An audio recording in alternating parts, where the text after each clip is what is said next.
At 04:18 local time, the convoy is 12 minutes from safety. 97 vehicles run dark on a dirt track east of Henichesk, pushing for the Chonhar Bridge. 50 fuel tankers, 35 ammunition trucks, 12 BMPT 72 escorts spaced through the column, 1,000 tons of fuel, 420 tons of artillery shells, 12 minutes of open steppe, and then the road slides into a belt of dense air defense where nothing Ukrainian has lasted in weeks.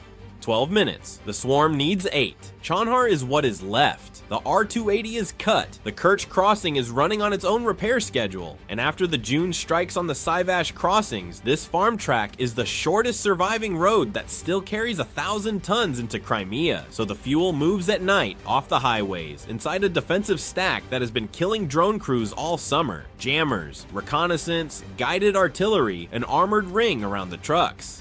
Over the next 12 minutes, every layer of that stack does exactly what it was built to do, and every layer finishes a second and a half late. 4 kilometers out, in 4 camouflaged positions ringing the road, 40 FPV drones sit armed and powered, 10 aircraft per position. Each one is a carbon airframe under a 3 kilogram shaped charge, cruising at 140 to 150 kilometers an hour, battery at 55% on the pad, spaced about 200 meters apart in the air, 5 seconds of flight between one drone and the drone behind it. Frame, motors, flight controller, video transmitter, and warhead together cost less than a set of tires for one of the tankers below. All 40 cost less than one of the escort vehicles guarding those tankers. Russia has already paid for its deception. A dummy column of trucks parked on the R-280, an open hand held out to pull Ukrainian reconnaissance north while the other hand moves. Nobody is watching it. The first thing the convoy's defenses feel is not a drone. It is 40 control links switching on inside 4 seconds. Riding in the column is a repellent patrol electronic warfare complex. The whole system on a command truck, antenna masts folded up over the cab, a signals processing suite inside, and a crew that reads the spectrum instead of the road. It hunts the one thing an FPV swarm cannot hide: the control uplink coming down to each aircraft and the analog video feed going back to each pilot. Detection radius, about 10 kilometers. Time to resolve a cluster that size, about 4 seconds. 4 seconds after launch, the truck knows it is under attack and roughly where the attack is being flown from. Then it pushes back. The complex swings directional power onto the control channels FPV crews use and floods the receivers with noise on the same frequencies. A drone does not fall out of the sky when it is jammed. It gets slow. Latency climbs, packets drop, the video feed tears into bands, and the pilot ends up flying a stuttering ghost of his own aircraft, correcting for a picture that is already a fraction of a second old. 3 drones in the eastern group clip a tree line in the first 30 seconds and burn in the grass. But direction finding gives you a bearing, and a bearing gives you a wedge of ground, not a man. 40 radios switching on in a valley tells you the valley, not the house. The complex has an area roughly the size of a small town and 4 crews hidden somewhere inside it and no way to narrow it further. To turn that area into coordinates, the Russians need eyes. They already have them at 2,500 meters. A Zala 421-16 has been orbiting above the route since before the convoy rolled. A fixed-wing reconnaissance aircraft with a surveillance reach out to about 50 kilometers, streaming real-time video down to a ground station, carrying a stabilized turret with a 24-megapixel electro-optical camera and a thermal channel beside it. At that altitude, it is a speck, and its electric motor is inaudible from the ground. The thermal channel is what matters at 0421. Camouflage nets defeat a camera. They do not defeat heat. A drone launch position radiates. Lithium battery packs warming under load. Signal amplifiers running hot. Motors that shut down 90 seconds ago and are still bleeding temperature into cold morning air. And 4 to 6 human bodies at 37 degrees lying in a tree line that is 11. The turret sweeps the wedge the jammers handed it, and the tree lines light up like fingerprints under powder. 4 separate clusters, each one a set of coordinates passed straight into fire direction. Then the aircraft does the second half of its job. It shifts to designation and starts putting a coded laser pulse onto the first position, a specific pattern of flashes at a specific rate so that only one round in the sky is looking for that particular spot of light. 14 kilometers behind the convoy, that round is already loaded. The 2S-19 msta-s sits hull down in a field 14 kilometers back, a 152mm self-propelled howitzer on a tracked chassis. 42 tons, crew of 5, 7 to 8 rounds a minute sustained, firing from a shell hoist that lets it drop the first round downrange in under a minute from a cold stop. What it loads is not a normal shell.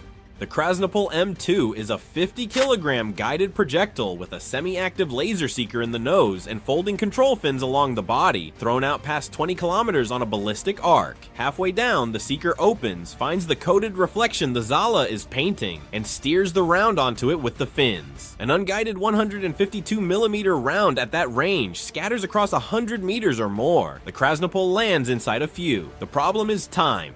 Recomputing firing data for a new set of coordinates takes about 45 seconds. Flight time is about 75 seconds from decision to impact, and inside those 75 seconds, the Ukrainians are not waiting. The moment the jamming spikes, control of the swarm is handed to a second team of pilots in a rear position 2 kilometers away. The handover takes about a second and a half, a baton passed in the dark, under fire, to a runner who cannot see the track. 8 drones lose their pilots entirely during the switch and fall back on GPS waypoints for 3 seconds, flying blind at 140 kilometers an hour. That is 116 meters of unguided flight, straight and level, over ground held by the enemy. Those 3 seconds are the most dangerous of the whole attack. At 04:23, the first Krasnopol arrives. It hits the original launch position within 2 meters of the mark, throws frozen dirt 80 meters into the air, and destroys a dugout that has been empty for 30 seconds. The second team makes an easier target than the first. 20 drones per operator instead of 10 doubles the emission density in that tree line, and the repellent patrol reacquires the new cluster in about 90 seconds. It is not working alone anymore. A Yastreb AV counter-battery radar is scanning in parallel, mounted on its own truck, sweeping for the ballistic signature of any Ukrainian return fire, and back-plotting the trajectory to a firing point. It does not guide the Krasnopol, and it does not see drones. It exists to make sure that anything shooting back at the msta-s dies in the next 4 minutes. The howitzer switches ammunition. Against a moving crew inside a tree line, a laser-guided round is precision aimed at a target that is no longer there, so the battery goes to high explosive saturation instead, walking rounds across the grid rather than threading one through it. The first group lands 250 meters from the rear position. The second group lands 170 meters out, close enough that the pressure wave knocks 2 operators flat and fills a control screen with static.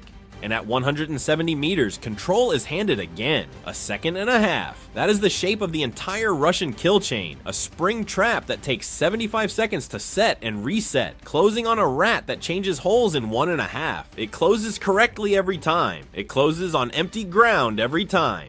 31 drones are still flying on 4 separate axes. East at 150 meters, west at 180, north at 200, south at 120, and at 0426, all 4 axes turn inward on the same point. Waiting for them are the 12 BMP-T-72s. Each one is built on a T-72 hull and carries 2 2A-42 30mm autocannons in a single turret, firing at 550 to 800 rounds a minute on the high rate, with a muzzle velocity around 960 meters a second and an effective ceiling against air targets of 2,000 to 2,500 meters, plus 4 laser-guided Ataka-T missiles, a coaxial 7.62, and roughly 850 rounds of 30mm ready to fire without reloading. A closed ring of fire around the column, exactly as designed. The convergence point is the western flank, where the shoulder of the road drops into marsh. Turrets traverse fast, the hulls behind them do not, and in soft ground they barely move at all. 12 lead drones die in the first 15 seconds, torn apart by 30mm air bursts. But 28 aircraft are funneling into one corridor, and each turret can hold a firing solution on one of them at a time. 12 bouncers all facing the front door, while the crowd pours through a side window. The eastern turrets are still laid on the wrong axis, and traversing across the column costs them 4 seconds. 12 drones cross the 500-meter line. 4 drop to 10 meters and go in under the guns. The first one enters a tanker at the seam of the fuel bladder, and the shaped charge opens a column of fire 40 meters high. The second finds an ammunition truck. The detonation of stacked 152mm propellant charges drives over pressure past 20 pounds per square inch at the vehicle and throws casing fragments 200 meters down the line into the tankers on either side. Every layer worked, none of them worked fast enough. The jammers found the swarm in 4 seconds. The reconnaissance aircraft turned an area into coordinates in under a minute. The artillery put a 50-kilogram guided round inside 2 meters of the mark. Twice. That entire chain, detect, identify, compute, fire, correct, runs in about 75 seconds, and it was built to hunt an operator. 1 crew, 1 dugout, 1 target held still long enough to be killed. It was never built to hold 40 solutions at once against an enemy that hands off control in a second and a half. And the clock was never on the defender's side. The batteries came off the pad at 55% and were down to 45 under acceleration and headwind. A sprinter's last lungful with the rain front already closing from the west. The swarm only had to outlast 12 minutes. The convoy had to survive all of them. The lead tanker burns across the track and the rear ammunition truck detonates inside it. In under 30 seconds, the road is sealed at both ends, and 97 vehicles are stationary on a single lane dirt track with 1,000 tons of fuel between them. Nothing drives out. The escort ring dies where it is parked. 1,000 tons of fuel is what a Russian tank battalion burns in weeks of active operations.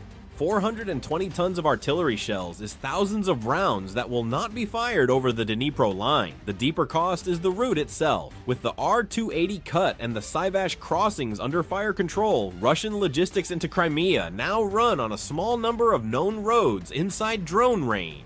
The answer is to move at night in smaller packets, which means more convoys, more crossings, more nights on the same tracks. And every one of those packets has to get past teams that need 40 cheap airframes and 12 minutes. Kill chains are built to find one operator. Swarms are built to make finding one operator irrelevant, and the same arithmetic has already reached the water. In the Kerch Strait, Ukraine did something to the Russian Navy that no one had pulled off before. That one is on the card on your screen.